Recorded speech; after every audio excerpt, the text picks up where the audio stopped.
Bienvenidos a CBC La Voz. Es un privilegio para mí darle la bienvenida a David A.R. White. Él es el actor principal de la película God's Not Dead y en esta ocasión nos presenta lo más reciente que es God Not Dead.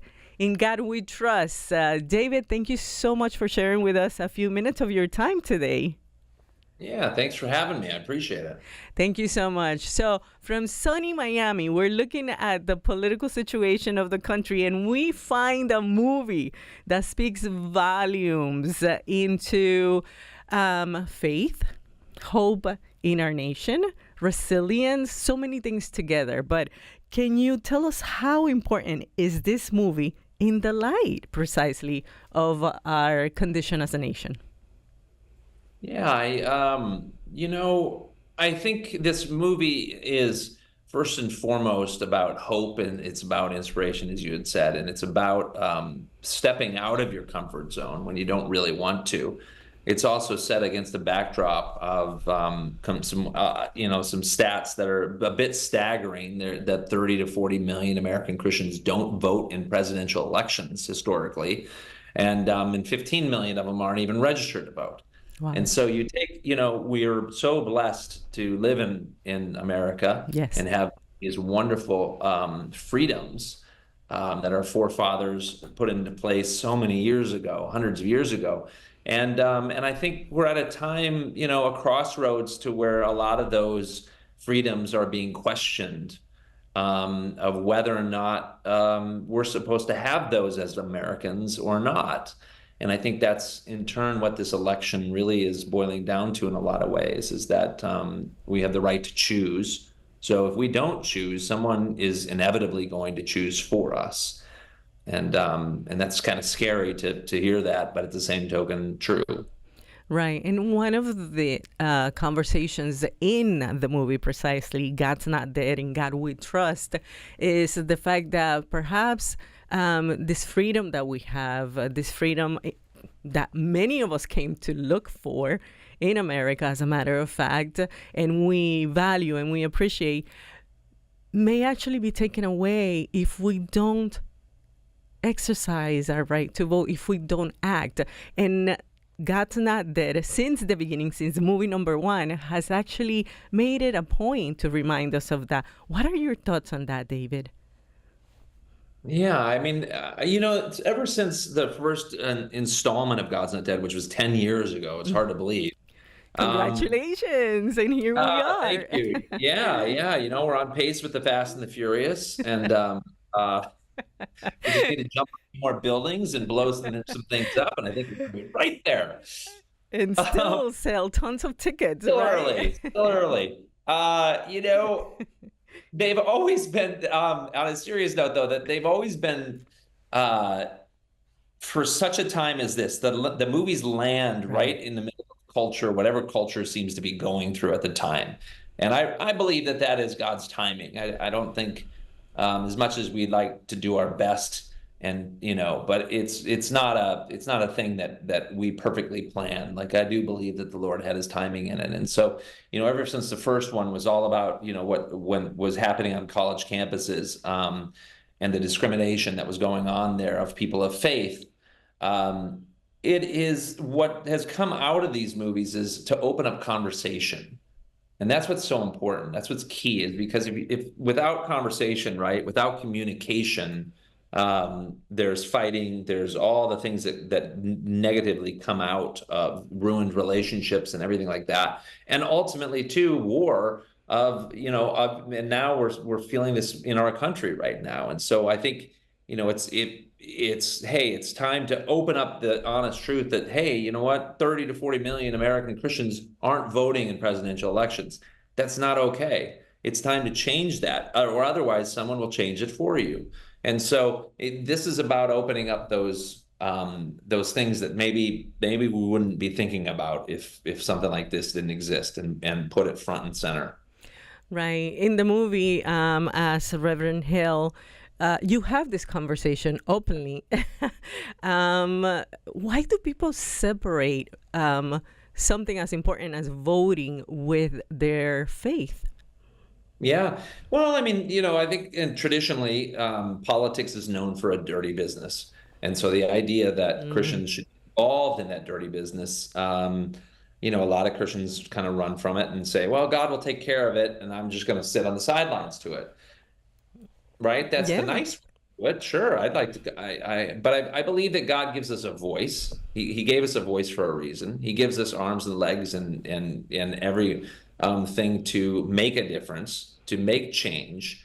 And unfortunately, if we don't change, if we don't change it, right? If we don't put our voice in to be heard, then eventually someone else's voice will take over.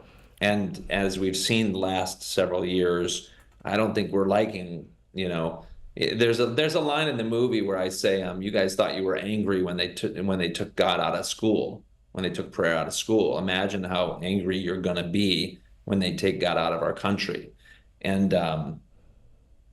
I think that there is a war on our relationship with God and Christianity right now.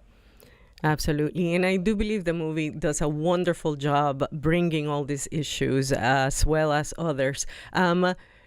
Any obstacles while filming? Uh, yeah, I mean, that's the whole thing. I mean, this movie, we felt like the Lord saying, go and make a movie with a backdrop of an election. Yes, it's about purpose. Yes, it's about, getting out of your comfort zone. Reverend Dave, I've come back with my character. He doesn't really want to be involved in politics because of that whole idea that it's a dirty business.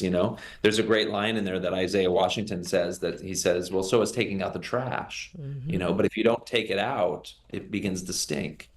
And I think that's similar to if we don't become involved, if we don't get involved, then we're going to suffer the consequences of it. And I think we've already started to suffer that in different ways.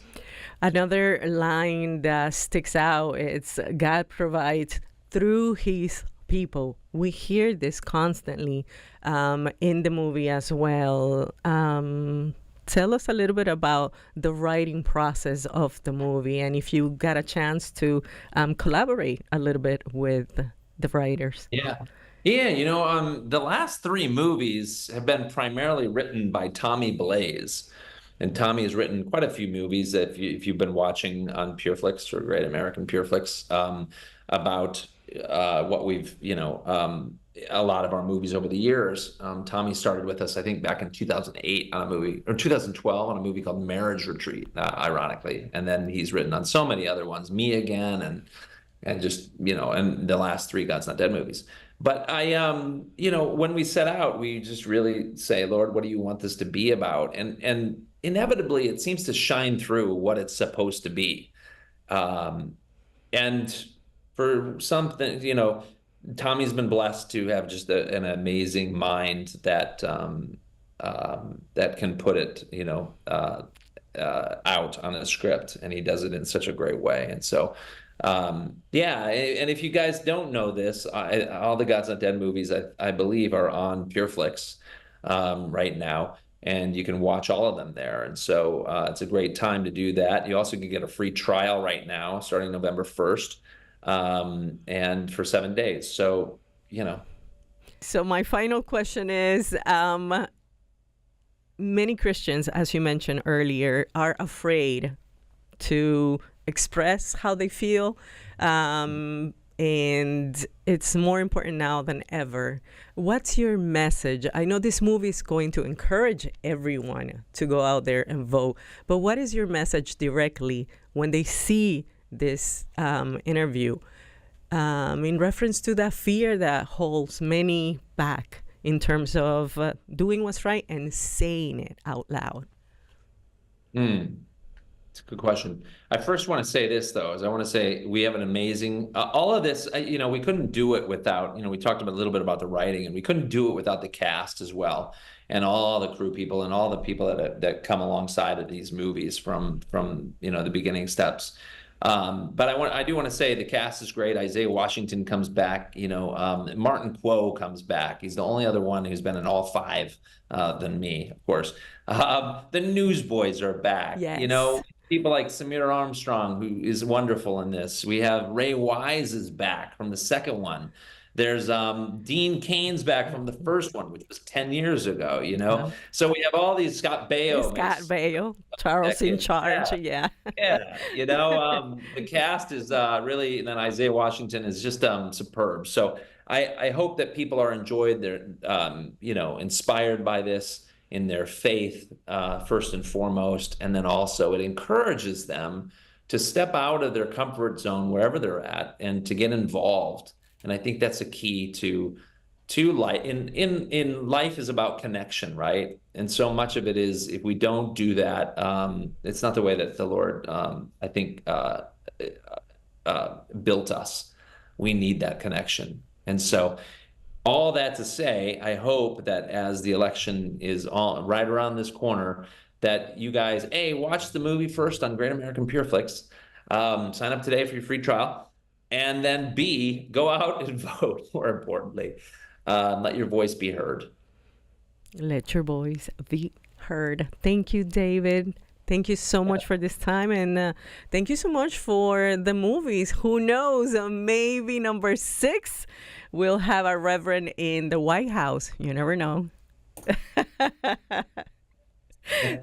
Thank you. Until next time. Thank you. If we ever forget that we're one nation under God, then we will be a nation going under. Now more than ever, Christians must realize that we are being called to deliver hope to a country that's feeling hopeless. Faith begins where your comfort zone ends. We need to step out into that faith.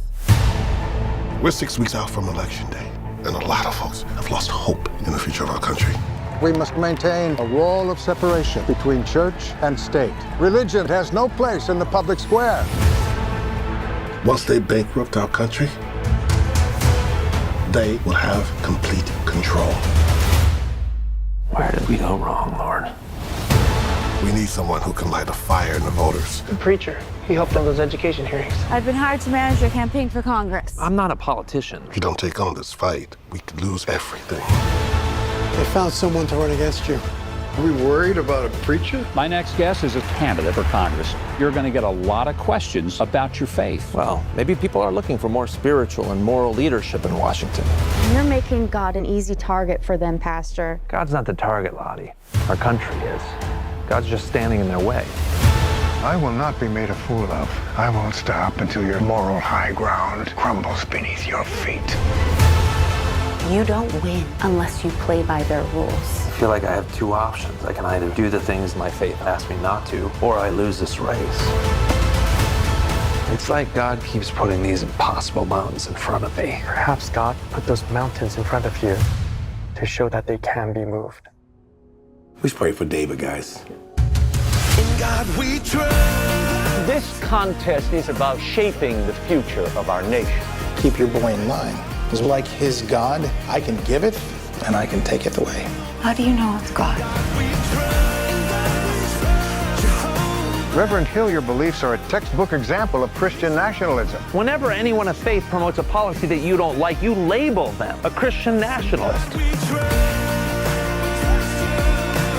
We need to stand up. Send the message to Washington. Tell them you're not ready to give that power up. You have the power to change things. Not me, not him, you. In God we trust. And without God, democracy will not and cannot long endure.